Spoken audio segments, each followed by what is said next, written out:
Let these people tell it. The Eagles shouldn't even show up on Sunday. Let's be 100% honest. They've been hating on us. The media has been hating on us. I expect this from 49ers fans and Cowboys fans, but these guys get paid to be unbiased, and it seems like they can't do it. So with that said, I'm gonna be pretty biased with this opinion, but it is what it is. I think it's gonna be fun.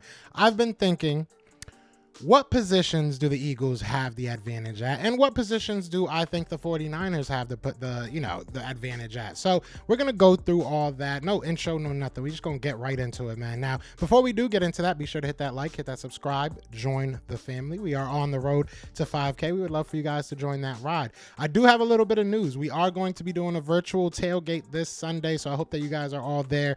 2 o'clock it starts. It's going to be fun. It's 21 plus, unfortunately. So for the younger guys, I do apologize. But check out my community post. There's all the information there. You can get your free tickets from there. So I hope that you guys get your tickets soon before they run out. Now let's get into this, man. Let's get right into it. The Philadelphia Eagles. We're gonna go position by position.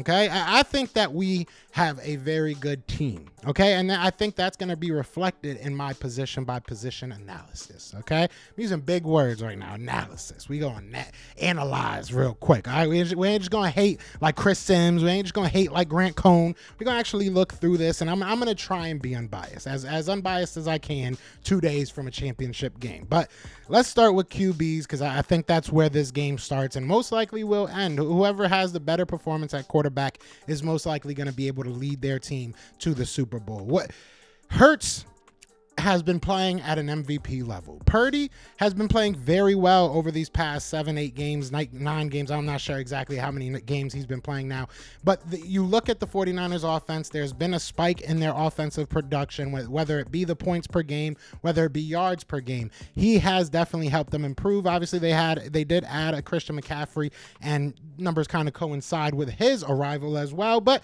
you have to give the respect to what Purdy has been able to do. He has not been giving up the ball. He has been protecting it, and he's been making big plays for his offense. So I do like what Brock Purdy is, but like I said in the beginning, Jalen Hurts has been playing at an MVP level. He's been playing outside of his mind, and he's done it for 15 games now. We have won 15 games with Jalen Hurts starting at quarterback, and he's won many different ways, right? With the running, with the arm. However he has to do it, he's been able to do it. So I'm going to give the nod. I'm going to give the advantage to the Eagles on that one. I think the Eagles have the quarterback advantage. Now, running back is a little bit hard. Shout out to my dog. She's sick. But running back is a little bit hard.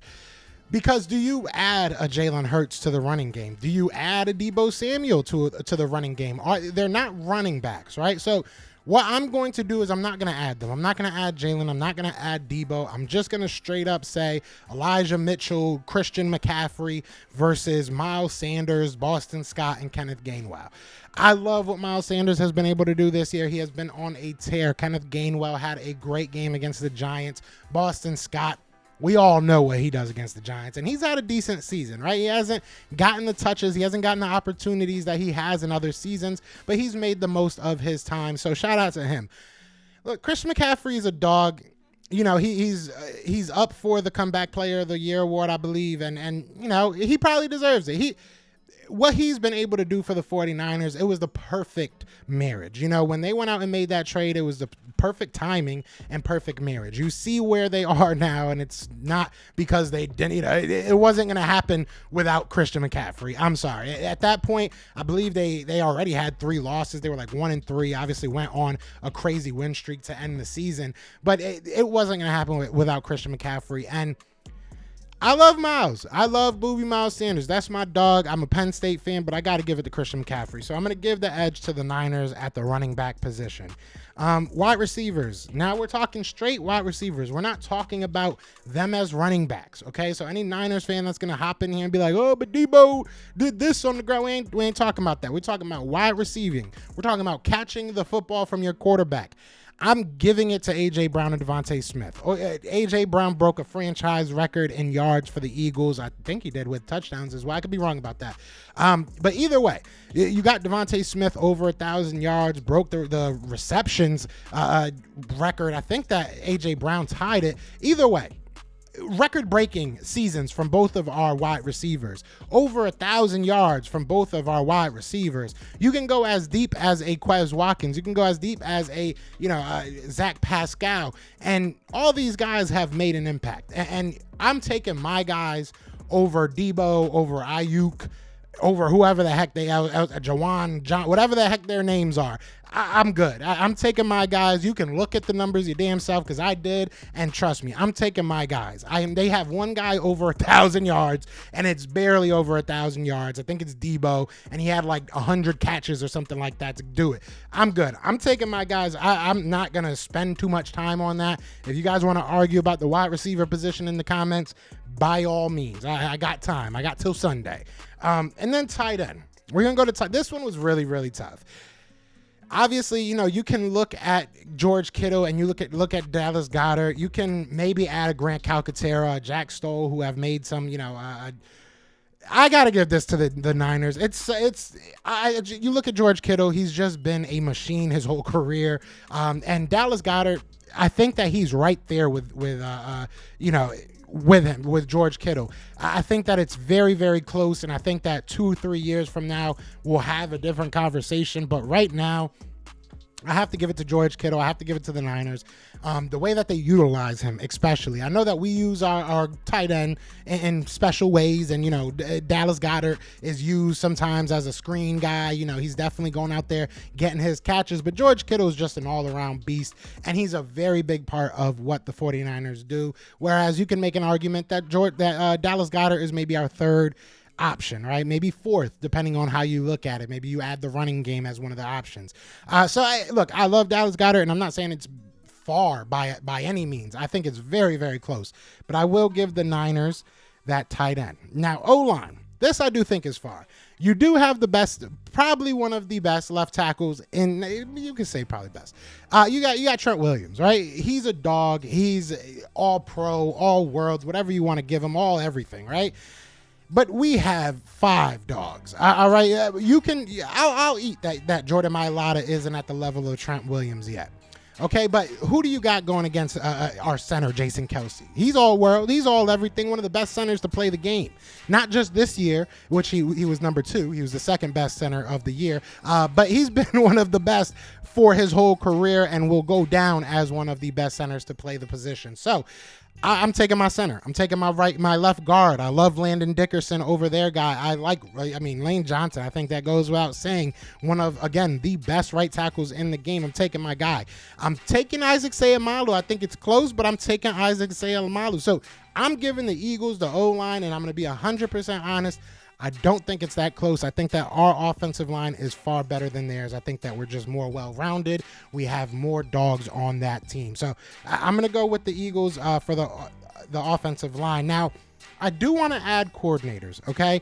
I'm going to add defensive coordinator, but here, obviously, we're going to start with the offensive coordinators. I don't know the structure of the San Francisco 49ers, and I'm not going to sit here and act like it, but from my vantage point, and 49ers fans, please tell me if I'm wrong, it feels like it's led by Kyle Shanahan. That's his offense. That's what he wants done. And, you look at Nick Sirianni. He obviously has his fingerprint in our offense, but Shane Steichen calls the plays, and we have a great offense, right? Again, we can go back to the historical, numbers that we've put up. Having a guy over 1,000 yards as a rusher, having 2,000-yard wide receivers, having a quarterback that has broken a couple records, like game by game, if you just look at Jalen Hurts. But he's taken a huge step. So there's a lot of good things you can say about Nick Sirianni and his offensive staff. But I'm going to, again, go with lineage, okay? Shanahan has been doing this for a long time.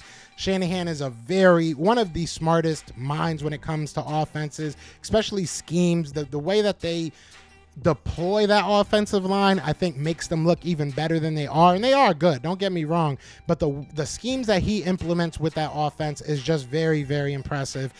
I'm not going to say it's by a landslide. I love my guys. I think that they're very, very good. And in a couple years, we might have a different conversation. But right now, I'm going to give it to the Niners. We are going to talk about special teams. I'm going to talk about it quick because, look, you can look at Jake Elliott. And that's probably the only, Robbie Gould's great too. That's probably the only tie we have. Maybe you give the advantage to Jake Elliott, excuse me. But you look at our punter, you look at our kick coverage, you look at our punt coverage, our punt returns, our kick returns. We haven't had much life. We have not had much life. Brent Covey has gotten better, right? Brenton Covey has definitely gotten better. Boston Scott has had some big returns for us. Depending on what they do in these playoffs, maybe that'll change the narrative behind the special teams. But I got to give it to the Niners. Our special teams just isn't that good. And I wouldn't be surprised once everything ends, after the Super Bowl, if Michael Clay is looking for a job, because I just don't like the special teams at all. It sucks that you lost Aaron Sippis. He was having a pretty good year. Brent Kern,